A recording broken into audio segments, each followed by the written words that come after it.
সাল 711। স্পেনের রাস্তায় রাস্তায় তখন মজলুম মানুষের আহাজারি ও আর্তনাদে বাতাস ভারী হয়ে উঠেছিল। রাজা রডবিক এর অত্যাচার এমন ভয়াবহ রূপ নিয়েছিল যে মানুষ আকাশের দিকে তো হাত তুলে আল্লাহর রহমত প্রার্থনা করত। অবশেষে সেই মজলুমদের দোয়া আসমান চিরে পৌঁছে গেল, আর আফ্রিকার ভূমি থেকে উঠল এক বীর সিংহ, যার নাম তারিক ইবনে জিয়াদ। তার লক্ষ্য ছিল স্পেনকে জয় করা এবং সেখানে ইসলামের পতাকাকে উড়িয়ে দেওয়া।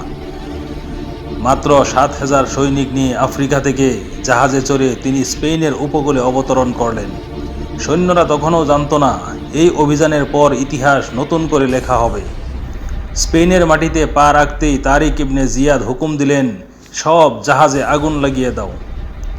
সৈন্যরা বিস্মিত হয়ে জিজ্ঞেস করলেন, আকা, যদি আমরা পরাজিত হই তবে ফিরে যাব কিভাবে? তারিক গর্জে উঠলেন, ফিরে যাওয়ার সব পথ আমি বন্ধ করে দিয়েছি। আজ আমাদের সামনে একটাই রাস্তা, বিজয় বা শাহাদত। এই কথাগুলো যেন অগ্নিশিখার মতো সৈন্যদের হৃদয়ে জ্বলে উঠল। তাদের চোখে আর ভয় রইল না, না মৃত্যুর না শত্রুর। তাদের সামনে ছিল একটাই লক্ষ্য, ফাতেহ বা বিজয়, অথবা শাহাদত বা শহীদ হওয়া।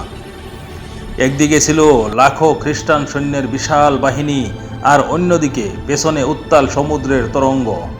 কিন্তু মুসলমান সৈন্যরা দৃঢ় সংকল্পে এগিয়ে গেল। যুদ্ধ শুরু হলো।